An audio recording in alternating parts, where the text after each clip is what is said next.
a green shoot from Jesse's stump. Chapter 11, Isaiah. A green shoot will sprout from Jesse's stump, from his roots a budding branch. A life-giving Spirit of God will hover over him. The Spirit that brings wisdom and understanding. The Spirit that gives direction and builds strength. The Spirit that installs knowledge and fear of God. Fear of God will be all his joy and delight. He won't judge by appearances. He won't decide on the basis of hearsay. He'll judge the needy by what is right. He'll render decisions on earth's poor with justice. His words will bring everyone to awed attention. A mere breath from his lips will topple the wicked. Each morning he'll pull on sturdy work clothes and boots and build righteousness and faithfulness in the land, a living knowledge of God. The wolf will romp with the lamb. The leopard sleep with the kid. Calf and lion will eat from the same trough, and a little child will tend them. Cow and bear will graze the same pasture. Their calves and cubs grow up together, and the lion eats straw like the ox. Their nursing child will crawl over rattlesnake dens. The toddler stick his hand on the hull of a serpent. Neither animal nor human will hurt or kill on my holy mountain. The whole earth will be brimming with knowing God alive, a living knowledge of God, ocean deep, ocean wide. On that day, Jesse's root will be raised high, posted as a rallying banner for the peoples. The nations will all come to him. His headquarters will be glorious. Also on that day, the Master for the second time will reach out to bring back what's left of his scattered people. He'll bring them back from Assyria, Egypt, Pathros, Ethiopia, Elam, Shinar, Hamath, and the oceaned islands. And he'll raise that rallying banner high, visible to all nations, gather in all the scattered exiles of Israel, pull in all the dispersed refugees of Judah from the four winds and the seven seas.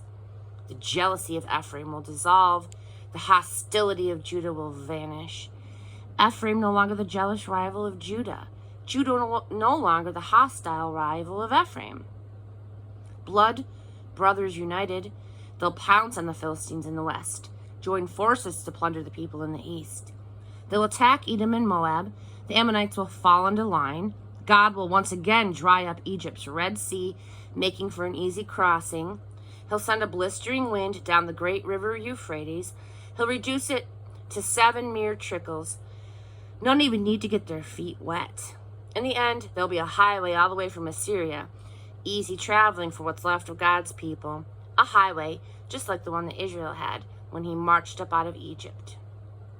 My strength and song, chapter 12. And you will say in that day, I thank you, God. You were angry, but your anger wasn't forever. You withdrew your anger and moved in and comforted me. Yes, indeed. God is my salvation. I trust. I won't be afraid. God, yes, God, is my strength and song. Best of all, my salvation. Joyfully, you'll pull up buckets of water from the wells of salvation.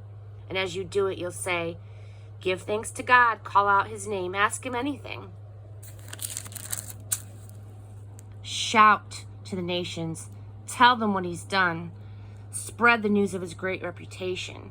Sing praise songs to God. He's done it all. Let the whole earth know what he's done. Raise the roof. Sing your hearts out, O Zion. The greatest lives among you, the Holy of Israel. Babylon is doomed, 13. The message on Babylon, Isaiah son of Amos saw it. Run up a flag on an open hill. Yell loud. Get their attention.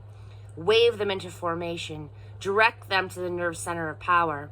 I've taken charge of my special forces. I've called up my crack troops. They're bursting with pride and passion to carry out my angry judgment.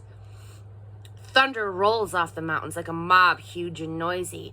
Thunder of kingdoms in an uproar. Nations assembling for war. God of the angel armies is calling his army into battle formation.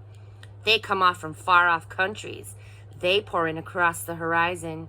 It's God on the move with the weapons of his wrath, ready to destroy the whole country. Wail!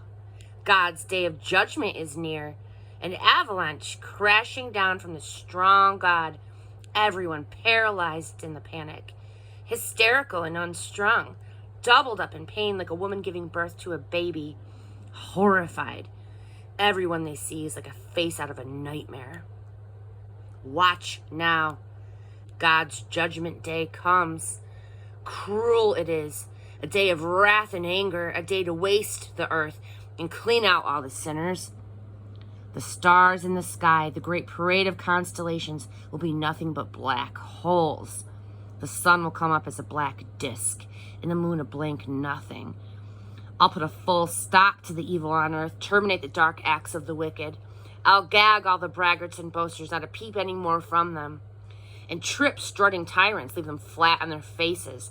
Proud humanity will disappear from the earth. I will make mortals rarer than hen's teeth, and yes, I'll even make the sky shake and the earth quake to its roots. Under the wrath of God of the angel armies, the judgment day of his raging anger, like a hunted white-tailed deer, like a lost sheep with no shepherd, people will huddle with a few of their own kind, run off to some makeshift shelter.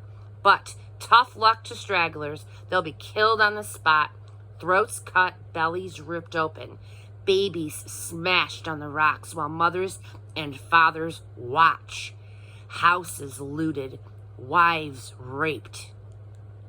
And now watch this. Against Babylon, I'm inciting the Medes, a ruthless bunch indifferent to bribes, the kind of brutality that no one can blunt. They massacre the young, wantonly kick and kill even babies. And Babylon, most glorious of all kingdoms, the pride and joy of the Chaldeans, will end up smoking and stinking like Sodom, and yes, like Gomorrah, when God had finished with them. No one will live there anymore. Generation after generation, a ghost town. Not even Bedouins will pitch tents there. Shepherds will give it a wide berth, but strange and wild animals will like it just fine, filling the vacant houses with eerie night sounds. Skunks will make it their home, and unspeakable night hags will haunt it. Hyenas will curdle your blood with their laughing, and the howling of coyotes will give you the shivers. Babylon is doomed. It won't be long now.